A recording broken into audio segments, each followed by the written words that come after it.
Hello everybody, welcome back. Today as well we have got you another video. In this video I'll show you how you can rent movies on Amazon Prime.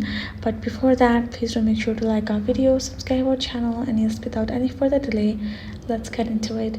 So for that, all you gotta do is first of all simply access a particular Prime Video app on your mobile phone. Now simply go ahead, you're gonna find this kind of interface. For now we're simply gonna access our home once again, and this is how it's gonna appear.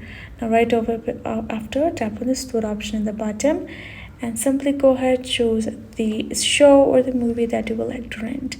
Now once you have done, you're gonna find these options in the right over here, which includes subscription, renting, and buying.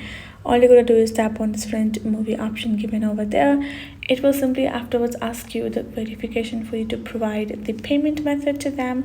Once you have paid for it, you will be able to rent it, and then you will be able to watch it till the time. And once you're done, you can do that to any of the show as well.